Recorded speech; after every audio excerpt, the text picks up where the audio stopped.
Hey everybody, Bandicoot Commando here, and welcome back to Marvel Rivals. Last time, I showed off Blade's gameplay. It takes a little while to understand the mechanics of how he works, and you just can't get too trigger happy with the vampiric ability with the rapid slashing. So, today, we are going to read some lore. We're going to read Blade's lore.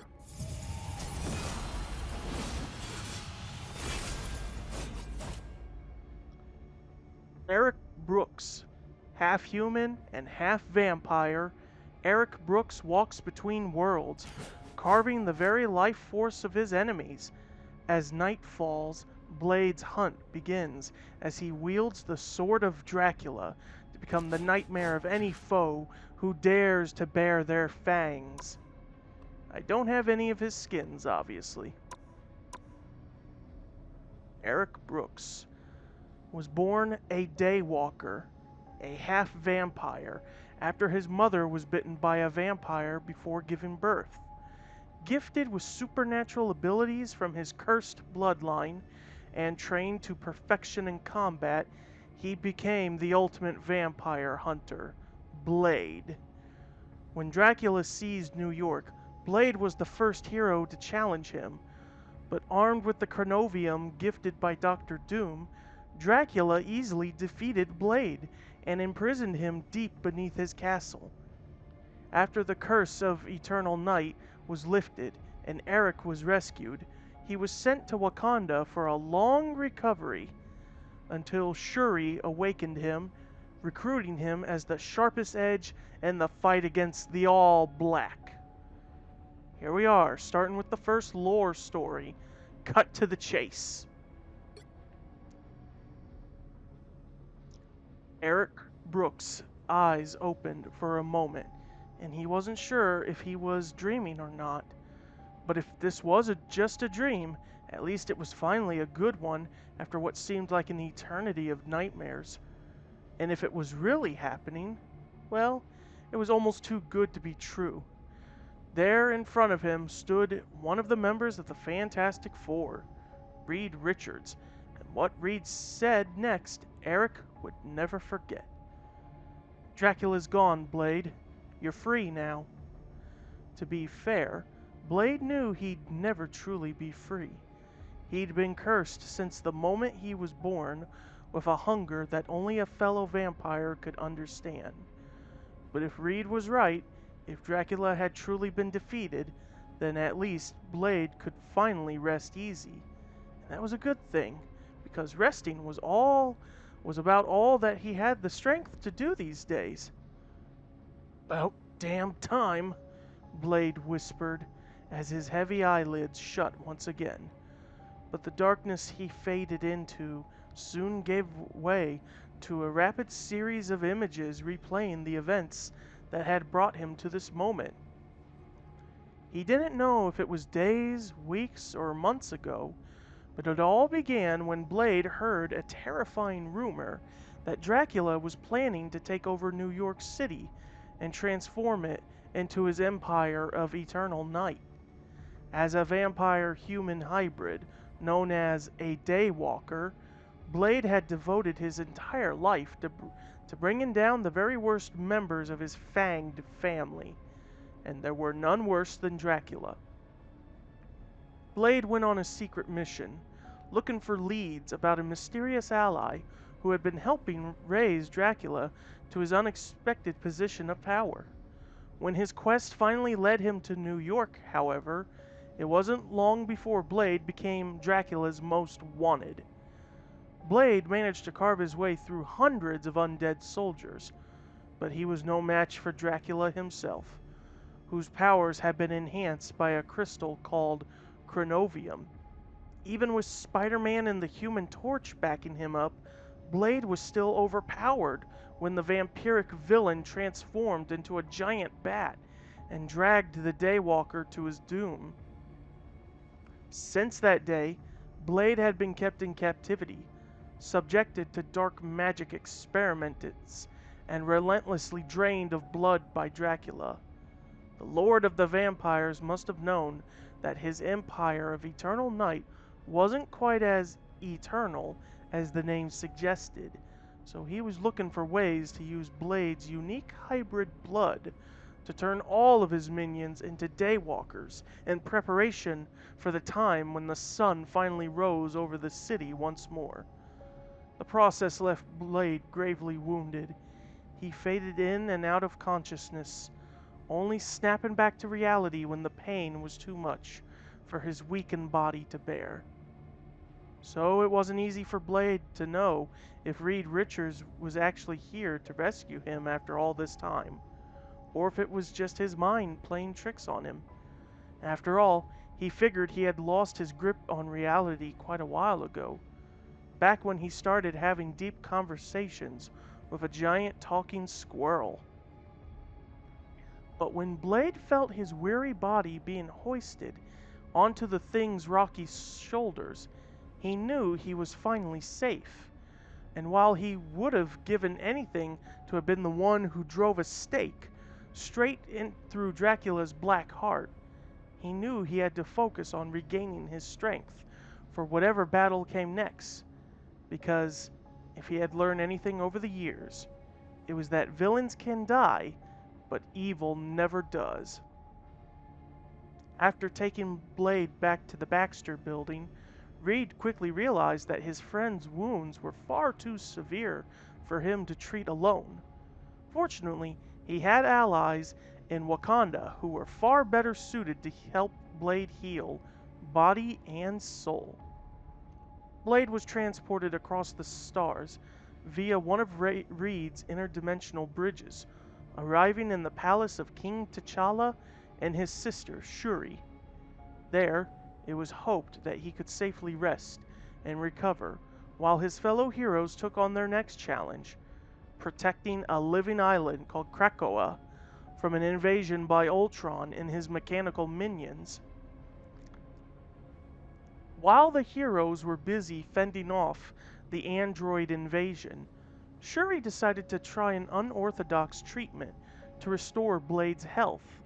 She had developed an experimental serum that used an extract of Wakanda's sacred heart-shaped herb, the same precious plant that gave the Black Panther his uncanny abilities.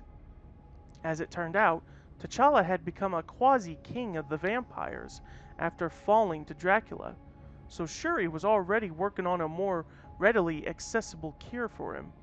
She thought this serum might be the key to healing this unusual outsider as well, even though doing so defied almost every imperial tradition she was raised to respect.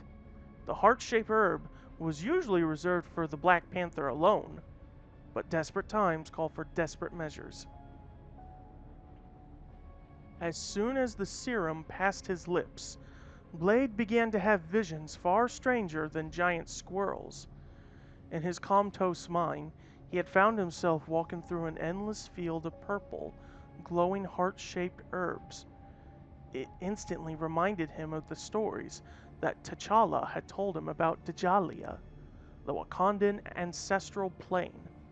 Suddenly, a strong gust of wind blew the leaves into the sky, where they formed a woman swirling with red and black energy, a spiral adorning her forehead. But a moment later, she morphed into an enormous likeness of Bast, Wakanda's beloved panther goddess. Showing respect to his divine host, Eric knelt and offered his thanks to Bast, but the panther goddess did not return the kindness. Instead, Bast lunged forward and clawed at Blade. Deep inside, Blade could immediately feel what Bast was doing. She was not assaulting him, but rather his vampiric side. He had heard legends that the heart-shaped herb could cure vampirism, but he had never been able to get his hands on any samples of the plant to see if there was any truth, if there was truth to the story.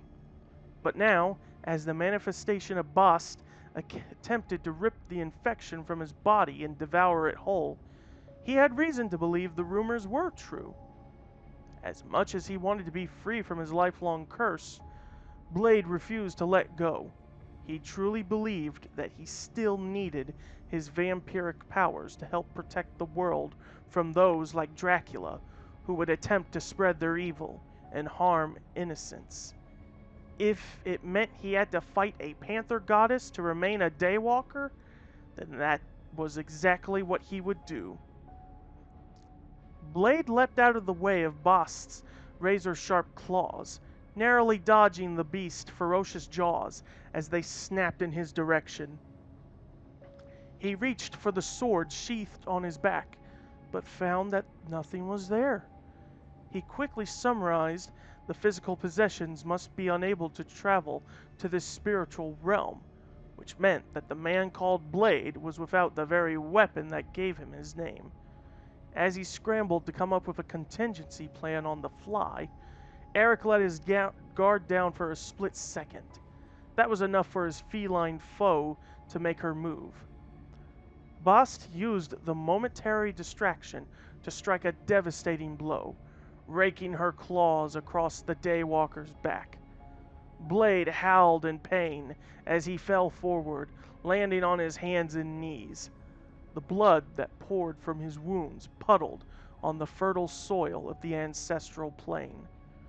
For a moment, he wasn't sure he'd be able to get back up, but then he saw a reflection of a familiar face in the crimson pool. It was the face of his mother. When his blood mixed with the soil of this sacred realm, could it have summoned her soul? Eric didn't know for sure, but what he did know was that he had to keep fighting for her.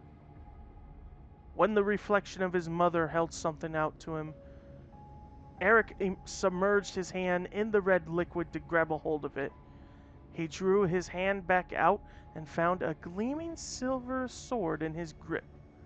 Legend had it that Dracula's cursed sword was an extension of the darkness in the Vampire King's soul.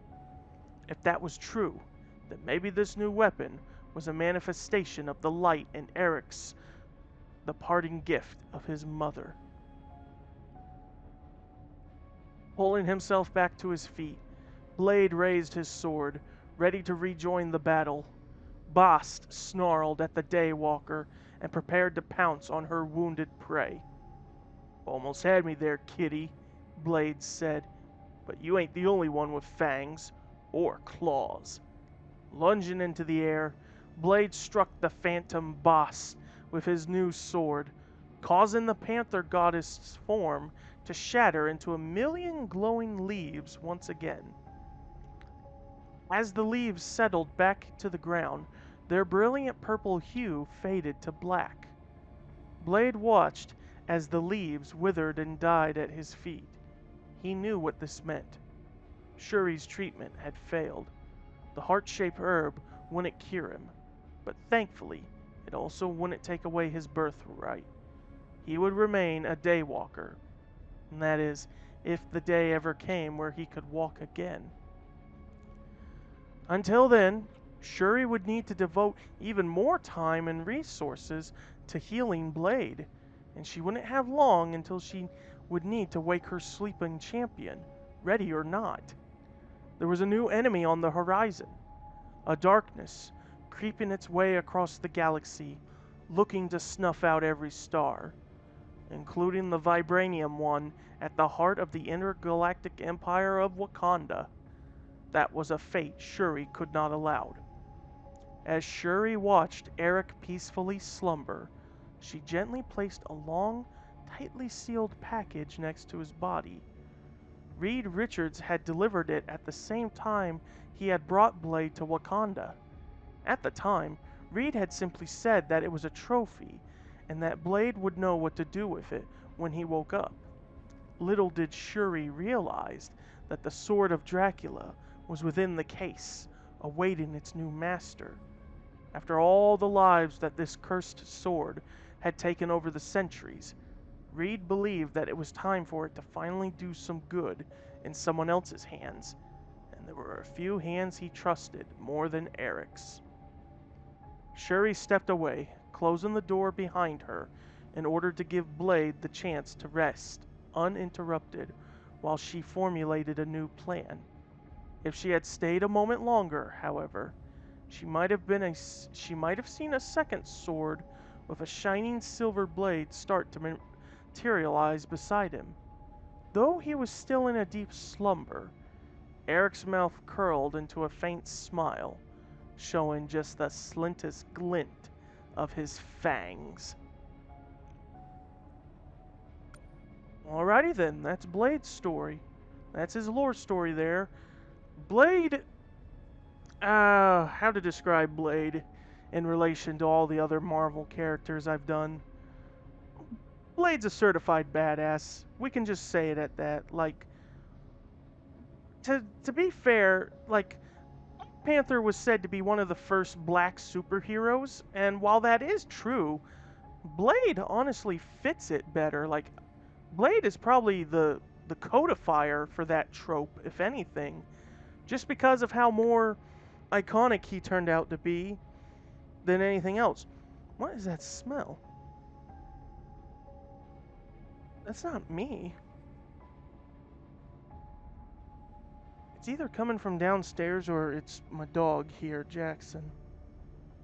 Oh well, I'll investigate later. Anyway, so yeah, Blade, very cool badass. I've seen the trilogy, the Wesley Snipes movies.